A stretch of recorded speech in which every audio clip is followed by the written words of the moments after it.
اب اس سیشن کی پہلی تقریر ہوگی، محترم شیراز احمد صاحب سے درخواست ہے تشریف لائیں۔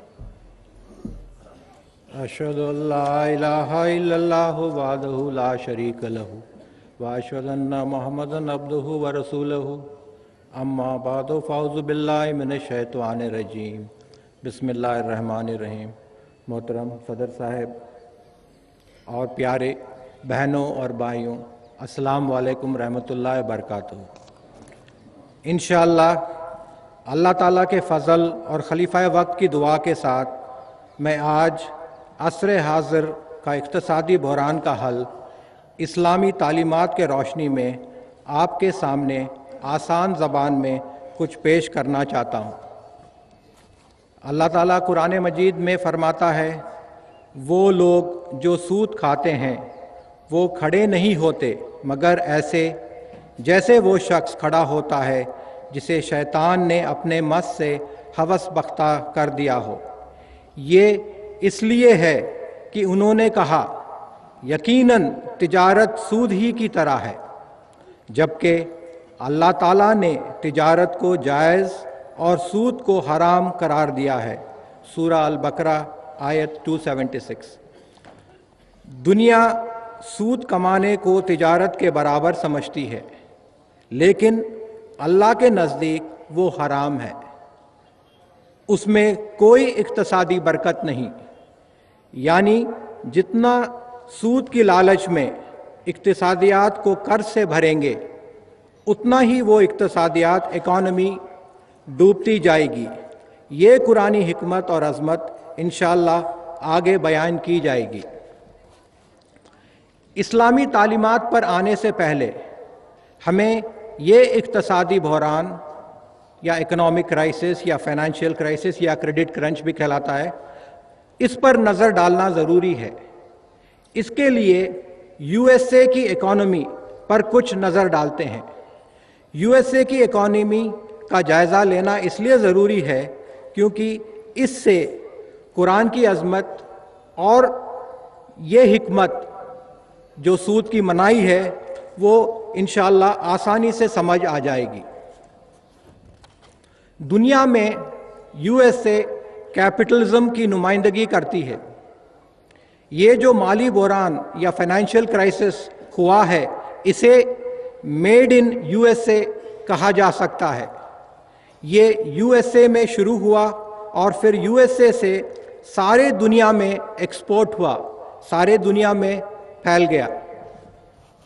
مالی بحران کی وجوہات: ہر ملک مالی نظام اور اقتصادی نظام کو صحیح ڈھنگ سے چلانے کے لیے ملک میں قانون اور قواعد بناتا ہے، جسے banking laws, economic laws, capital market laws کہا جاتا ہے۔ یو ایس اے میں اس قسم کے قانون اور قواعد موجود تو ہیں، لیکن ان پر سختی سے عمل درآمد نہیں کیا گیا۔ اگر ملک کے مالی نظام اور اقتصادی نظام کو مضبوط کرنا ہے تو کمپنیز کو مالی یا فائنینشیل مارکیٹس میں صحیح اسکیمز اور مالی پروڈکٹس لانا بہت ضروری ہے۔ لیکن یو ایس اے میں کمپنیز نے اس قسم کے اسکیمز یا مالی پروڈکٹس بنائے جس کا مقصد صرف یہی تھا کہ کس قدر ٹیکس اور قانون سے بچا جا سکتا ہے اور کس طرح جلد سے جلد زیادہ سے زیادہ منافع کمپنیز بنا سکیں۔ اس کا مالی اور اقتصادی نظام پر بہت برا اثر پڑا۔ ایمانداری اور سچائی سے دور ہونے کا یہی نتیجہ نکلتا ہے۔ اکاؤنٹنگ میتھڈ کو اس طرح بنایا گیا کہ اس کے ذریعے اصل مالی حقیقت کا پتہ ہی نہیں لگ سکتا تھا۔ اس کا بھی بہت نقصان ہوا۔ ماڈرن ٹیکنالوجی یعنی موبائل فون اور انٹرنیٹ کا استعمال کرتے ہوئے ایسے مالی اسکیمز مارکیٹ میں لائے گئے جو قانون کے پکڑ سے باہر تھے، اس کا بھی بہت نقصان ہوا۔ انویسٹمنٹ بینکرز، نئے قسم کے بینکرز پیدا ہوئے جنہیں انویسٹمنٹ بینکرز کہا جاتا ہے۔ انویسٹمنٹ بینکرز اتنے بڑھ گئے کہ یو ایس اے کے 25% کارپوریٹ پروفٹس इन्वेस्टमेंट बैंकर्स से आते थे। इस किस्म के इन्वेस्टमेंट बैंकर्स अपने कारकुनान को बहुत बड़ी तनख्वाह देते और दुनिया भर के दीगर इदारों से अपने तरफ माहिरीन मैनेजमेंट, फिनेंस, मैथ्स और साइंस को खींच लिया। इस किस्म की एक कंपनी के सीईओ की तनख्वाह $50 करोड़ सालाना थी।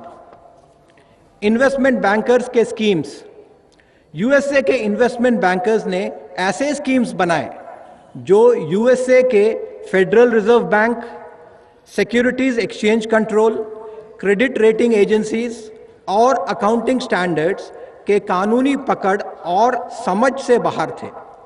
मकसद सिर्फ यही था कि जल्द से जल्द पैसा कमाया जाए। इसका बहुत नुकसान हुआ। कई इन्वेस्टमेंट बैंकिंग कंपनीज अपने कर्ज के दबाव में डूब गईं। ये कंपनीज कर्ज लेकर इन्वेस्टमेंट करती थीं या कर्ज दूसरों को देती थीं। इन्वेस्टमेंट की कीमत गिरने लगी या दिया हुआ कर्ज वापस नहीं मिला तो अपना लिया हुआ कर्ज वापस नहीं कर सके। इसका असर सारे यूएसए में हुआ। जब इस किस्म की कंपनीज डूबने लगी, यूएसए को इक्तिसादी नुकसान हुआ और जिनकी नौकरी गई उनको बहुत बड़ा माली नुकसान हुआ। इकोनॉमिक्स में नोबेल प्राइज जीतने वाले जोसेफ स्टिग्लिट्ज ने सितंबर 16, 2008 को जो गार्डियन में बयान दिया, उससे ये बात खुलकर सामने आ जाएगी। वो कहते हैं, they were innovating all right but not in ways that made the economy stronger. Some of America's best and brightest were devoting their talents to getting around standards and regulations designed to ensure the efficiency of the economy and safety of banking system. इसका खुलासा ये है, ठीक है नए नए schemes बनाए जा रहे थे, लेकिन ये स्कीम्स ऐसे नहीं थे जिससे यूएसए की इकोनॉमी, इक्तिसादियात मजबूत हो सके। अमेरिका के माहिरीन और बेहतरीन दिमाग रखने वाले अपनी सारी सलाहियत और काबिलियत इसमें सर्फ कर रहे थे कि किस तरह कानून और कवायद से बाहर निकला जा सके। ऐसे कानून और कवायद जिसके ज़रिए से मुल्क की इकोनॉमी, इक्तिसादियात और बैंकिंग निज़ाम को मजबूत और बेहतर बनाया जाता है। सब प्राइम लेंडिंग। अब आते हैं एक नए किस्म के कर्ज देने की स्कीम की तरफ जिसे सब प्राइम लेंडिंग या सब प्राइम मॉर्टगेज कहा जाता है। इस स्कीम के तहत फाइनेंशियल इंस्टीट्यूशंस उनको कर्ज देते हैं जो कि पहले से कर्ज लिए हुए हैं और उसकी अदायगी ना कर सके। यूएसए के 25% बाशिंदे इस कैटेगरी में आते हैं। ये बात याद रखनी चाहिए कि जब इकोनॉमी को कर्ज या क्रेडिट से भर दिया जाता है तो शुरू में investment boom, housing construction boom होता है जो हकीकत में एक बुलबुला होता है। कुछ अरसे के बाद कीमतें गिरने लगती हैं। इसका बहुत नुकसान इकोनॉमी पर पड़ता है। मसनूई ज़िंदगी, आर्टिफिशियल लिविंग और कर्ज की आदत, क्रेडिट कल्चर। यूएसए गवर्नमेंट का ये दस्तूर रहा है कि वो अपनी आमदनी से ज़ायद खर्च करती हैं। यूएसए का बहुत बड़ा डेफिसिट खसारा बजट है। यूएसए गवर्नमेंट अपने खसारा बजट को अपनी आमदनी से पूरा करने के बजाय कर्ज लेती हैं। यूएसए की फेडरल रिजर्व ट्रेजरी बॉन्ड्स बेचकर कर्ज लेती हैं। यूएसए गवर्नमेंट की आदत हो गई है कि वो सारे मुल्क को कर्ज पर चलाती हैं। यूएसए का पब्लिक डेट एक रिपोर्ट के मुताबिक $11.3 ट्रिलियन है। ट्रेजरी बॉन्ड्स जो एक कर्ज का किस्म है का 10% हिस्सा चाइना ने खरीदा हुआ है। हकीकत में चाइना यूएसए का बैंकर बन गया है। यूएसए कर्ज लेती है, चाइना कर्ज देती है। जो गवर्नमेंट का हाल है वही यूएसए के बाशिंदों का हाल है। कर्ज लेकर ही उनकी जिंदगी चलती है। हर किस्म का कर्ज, मॉर्टगेज, क्रेडिट कार्ड, ऑटो बहुत आसानी से मिलने लगा। इसकी वजह से अमेरिकन बाशिंदे कर्ज लेते गए और कर्ज लेकर चीज़ें खरीदने लगे। यूएसए के बाशिंदों की जिंदगी का तर्ज अमल, इस पर एक नज़र डालते हैं। यूएसए में दुनिया की सिर्फ 5% पॉपुलेशन रहती है। एक रिपोर्ट के मुताबिक दुनिया की एनर्जी का 24% हिस्सा यूएसए के बाशिंदे इस्तेमाल करते हैं। यानी जो एनर्जी 13 चाइनीज़ या 31 हिंदुस्तानी या 128 बांग्लादेशी या 370 इथोपियंस इस्तेमाल करते हैं, वो एक अकेला अमेरिकन बाशिंदा इस्तेमाल करता है। अमेरिकन बाशिंदों की एक दिन की खाने की मिकदार 815 बिलियन कैलोरीज है। माहिरीन के मुताबिक 615 बिलियन कैलोरीज बहुत काफ़ी है, यानी 200 बिलियन कैलोरीज एक दिन में एक्स्ट्रा जायद इस्तेमाल किया जा रहा है। एक रिपोर्ट के मुताबिक ये 200 बिलियन कैलोरीज से गरीब ममालिक में 80 मिलियन लोगों का पेट भरा जा सकता है। हर रोज 2 लाख टन खाने की चीज को जाया किया जाता है। एक रिपोर्ट के मुताबिक इसका खुलासा ये है कि अगर गरीब ममालिक के बाशिंदे भी अपनी जिंदगी इस तरह गुजारने लगें तो फिर 4 अर्थ के साइज की प्लैनेट्स की जरूरत पड़ेगी। यानी यहां यह सवाल उठ सकता है कि अगर यूएसए के बाशिंदे अपनी आमदनी से खर्च कर रहे हैं तो इसका इकोनॉमी या इक्तसादियात को क्या नुकसान है। चलें हकीकत पर नजर डालते हैं। अमेरिकन बाशिंदे कर्ज में डूबे हुए हैं। अमेरिकन बाशिंदों का रुझान है कि एक बहुत अच्छी लाइफस्टाइल गुजारें, इसलिए हर नई चीज खरीदी जाती है।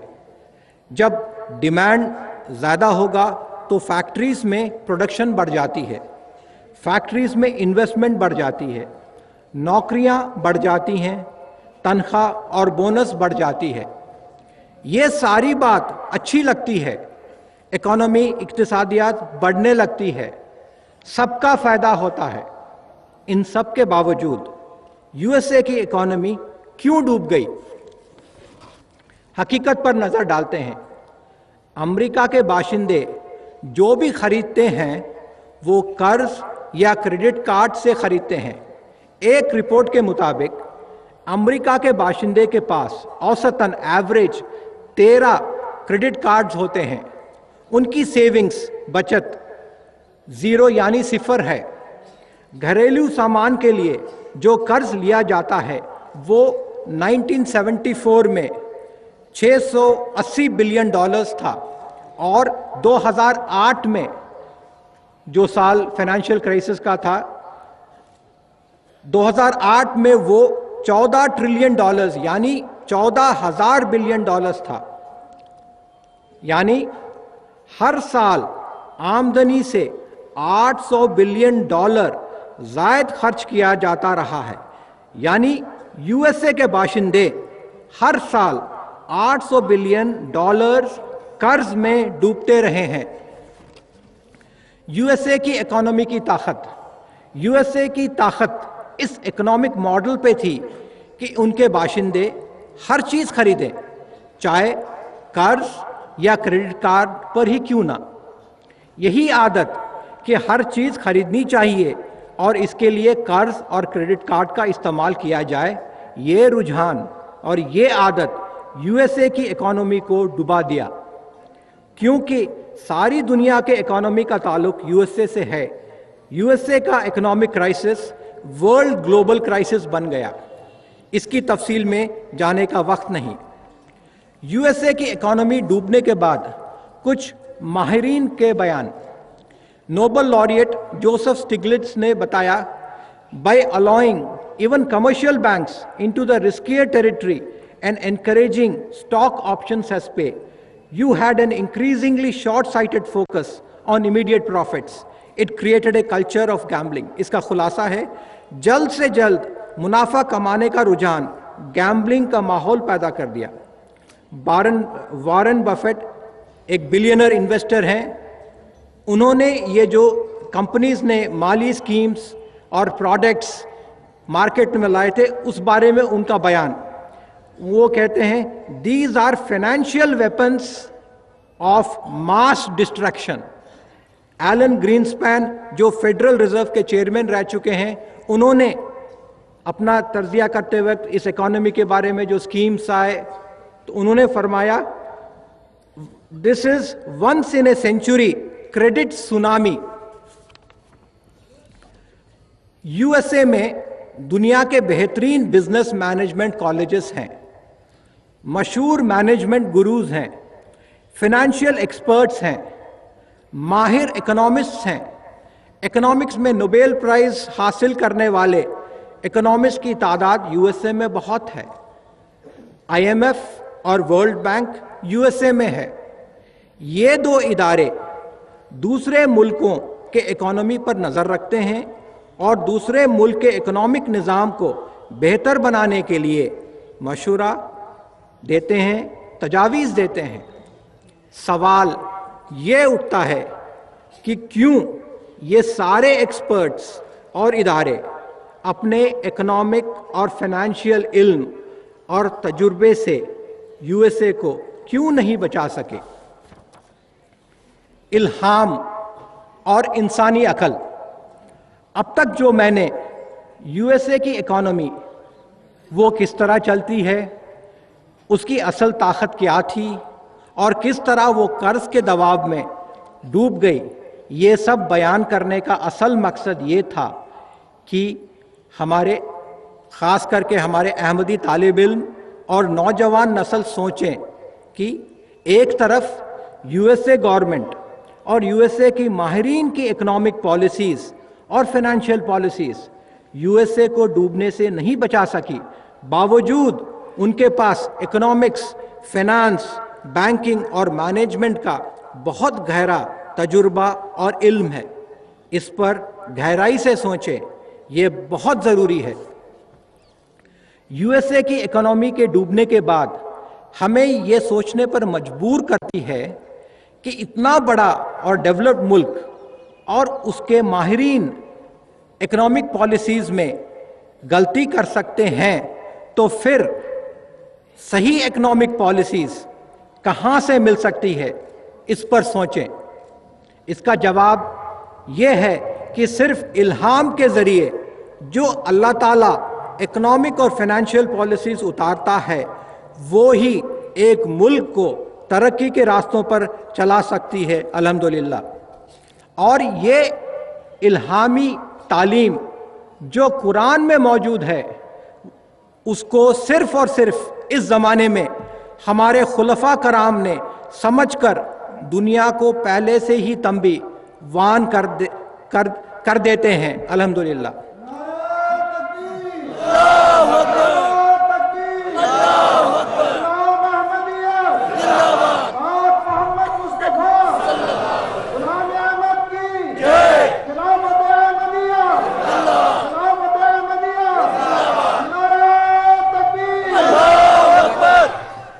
खलीफतुल मसीह राबे रहमुल्लाह ताला की तंबी। हुजूर रहमुल्लाह ताला ने 24 फरवरी 1990 ये फाइनेंशियल क्राइसिस यूएसए में हुआ 2008 में। हुजूर रहमुल्लाह ताला ने 24 फरवरी 1990 में को लंदन में अपने lecture Islam's response to contemporary issues और फिर कनाडा जलसा सालाना 1996 के इख्तितामी खिताब जो 23 जून 1996 को हुजूर ने अंग्रेजी में दिया था, जिसका उन्वान था universal moral values, politics and world peace. इन दो लेक्चर्स में खलीफतुल मसीह राबे रहमुल्लाह ताला ने ये बात खोलकर सारे दुनिया के सामने रख दी थी। यानी कब? 1996 में। इन दोनों लेक्चर्स का खुलासा हुजूर रहमुल्लाह ताला फरमाते हैं, दुनिया का कोई भी माली निज़ाम जो इंटरेस्ट या सूद पर चलता है तो ज़रूर माली या इख्तिसादी बहरान ही उसका नतीजा है। हुजूर रहमतुल्लाह ताला फरमाते हैं, दुनिया का सबसे बड़ा दुश्मन वो इख्तिसादी निज़ाम है जो सूद पर चलता है। फिर हुजूर रहमतुल्लाह ताला फरमाते हैं, कैपिटलिज्म का ये निज़ाम दुनिया को बार बार माली बहरान के तरफ ले जाता है और फिर ये आलमी जंग का ज़रिया बनता है। सूद की लालच में के वजह से बैंक कर्ज देता है। इस बारे में हुजूर रहमतुल्लाह ताला फरमाते हैं, बैंक के ज़रिए ये मौका मिल जाता है कि बैंक से कर्ज लिया जा सकता है। हकीकत में कर्ज लेने वाला क्योंकि कर्ज आसानी से मिल जाता है, सोचे समझे बगैर कर्ज लेता जाता है। हुजूर रहमतुल्लाह ताला फरमाते हैं, हकीकत में कर्ज लेने वाला बैंक से नहीं बल्कि अपने मुस्तकबिल से कर्ज लेता रहता है। हुजूर रहमतुल्लाह ताला फरमाते हैं, बैंक कर्ज देता है, कर्ज लेने वाला कर्ज लेकर अपनी ज़िंदगी गुजारता है, ज़्यादा से ज़्यादा चीज़ें खरीदता है, कंपनियों का सेल बढ़ जाता है, मुल्क की इक्तिसादियत बहुत तेज़ी से बढ़ने लगती है। फिर हुजूर रहमतुल्लाह ताला फरमाते हैं, फिर एक वक्त आता है सारा निज़ाम घुट के रह जाता है। क्यों? हुजूर रहमतुल्लाह ताला फरमाते हैं, बैंक के पास कर्ज देने के लिए कुछ नहीं रहता क्योंकि कर्ज लेने वाले पैसा नहीं लौटा रहे होते। ऐसे वक्त में इक्तिसादियात डूब जाता है। हुजूर रहमतुल्लाह ताला मजीद फरमाते हैं, कैपिटलिज्म जन्म देती है पैसों के माफिया को। जब पैसा ही जिंदगी का मकसद बन जाता है, इंसान को पैसा और दुनिया कमाने के अलावा और कुछ नजर नहीं आता। इंसान बेइंतहा खुदगर्ज बन जाता है और अखलाकी कदरों की कोई अहमियत नहीं रहती। इसका क्या हल है? हुजूर रहमतुल्लाह ताला ने फरमाते हैं, कुर्बानी की ज़रूरत है। अपने रहने के मियार को कम करना पड़ेगा। एक मुहिम शुरू करने की ज़रूरत है जिसके ज़रिए अपनी ज़िंदगी के मसनूई हालत आर्टिफिशियल लिविंग को हकीकत के तरफ लौटाना होगा। हुजूर रहमतुल्लाह ताला फरमाते हैं, यानी अपनी ज़िंदगी कर्ज पर नहीं बल्कि अपने आमदनी पर चलानी होगी, फिर इख्तिसादी निज़ाम सही तौर पर चल सकेगा। हुजूर रहमतुल्लाह ताला ने 24 फरवरी 1990 के लेक्चर में यूएसए को तंबीह देते हुए फरमाया, गौर करें 1990 में ही हुजूर ने यह तंबीह दे दी थी। सिर्फ वक्त की बात है, यूएसए का बहुत बड़ा डेफिसिट खसारा बजट है। अमेरिका के बाशिंदे कर्ज में डूबे हुए हैं। यूएसए बहुत बड़ा मुल्क है, इसलिए वक्त लगेगा। कानून कुदरत उसको जरूर डुबाएगा, क्योंकि कर्ज लेकर जिंदगी गुजारने का सिर्फ यही एक नतीजा निकल सकता है कि इक्तिसादियात कर्ज के दबाव में डूब जाती है। गौर करें, ये तंबीह हुजूर ने 1990 में ही दे दी थी। अल्हम्दुलिल्लाह, यह है खिलाफत की अजमत और खलीफा वक्त की नूरानी फिरासत। इस्लामी इक्तिसादी निज़ाम का खुलासा। इस्लामी तालीम सिर्फ ये नहीं बताती कि किस तरह हलाल माल कमाया जाए, बल्कि ये भी तालीम देती है कि उस हलाल माल को किस तरह खर्च करना चाहिए। इक्तिसादी निज़ाम को सही तौर पर चलाने के लिए ये बहुत ज़रूरी है। सादे ज़िंदगी की तलकीन करती है। कर्ज़ हसना जो बिल्कुल सूद के बगैर होता है, वो इक्तिसादी निज़ाम को डूबने से बचाता है, क्योंकि कर्ज सूद के बगैर दिया जाता है। कर्ज देने वाला कभी भी सूद की लालच से इक्तिसादी निज़ाम को कर्ज से नहीं भरता। इसकी वजह से मुल्की बाशिंदे कर्ज लेकर अपनी ज़िंदगी नहीं गुजारते, अपनी आमदनी के अंदर रहते हुए अपनी ज़िंदगी गुजारते हैं। अपने मुस्तकबिल से कर्ज लेने का निज़ाम ही बंद हो जाता है और इस वजह से इक्तिसादी निज़ाम हकीकत पर चलता है।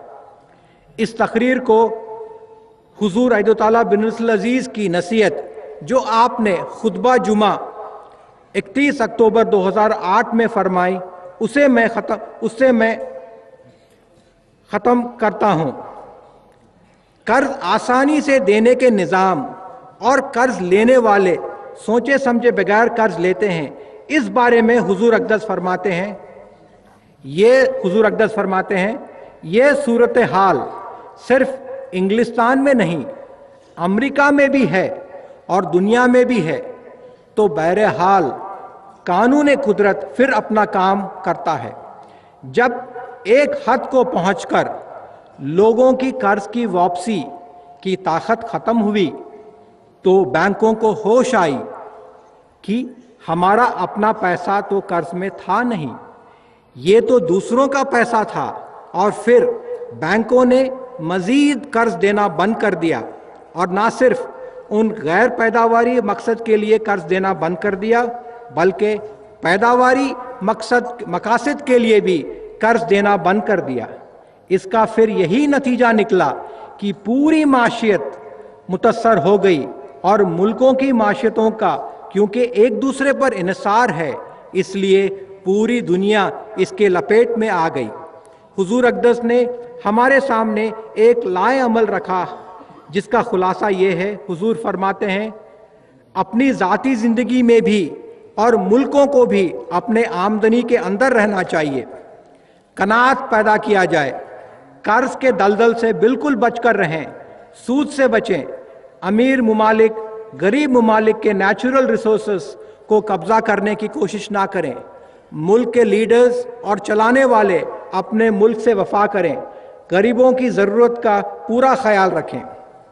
आखिर में हुजूर अक़दस की एक अहम नसीहत जो आपने इस खुतबा यानी 31 अक्टूबर 2008 में फरमाई आपके सामने रखता हूँ। तो ये सब कुछ जो दुनिया में माशी बुरान की सूरत में हमें नज़र आ रहा है, इसकी असल वजह की तरफ अब भी इन लोगों की सोच नहीं जा रही, और वो ये सब कुदरतों के मालिक और रज़ाक खुदा को हकीकी तौर पर ना मानना या मानने का हक अदा ना करना, ये भी ना मानना ही है। ये ताकतें या मुल्क जो माशी लिहाज से मजबूत हैं या कुछ अरसे पहले तक मजबूत थीं, इस तरफ कम तवज्जो देती हैं कि ज़मीन व आसमान के पैदा करने वाला खुदा का अपना भी एक कानून चल रहा है। हुजूर मज़ीद फरमाते हैं इस वक्त हम अहमदियों की जिम्मेदारी है कि दुनिया को इस बात से होशियार करें कि इन सब आफतों और बुरानों की असल वजह खुदा ताला से दूरी है, बंदों के हुकूक अदा करने की तरफ अदम तवज्जोगी है, दूसरों की वसाइल पर हारिसाना नज़र रखना है। बस अगर मुस्तकिल हल चाहते हैं तो उन चीज़ों के बारे में सोचने की ज़रूरत है।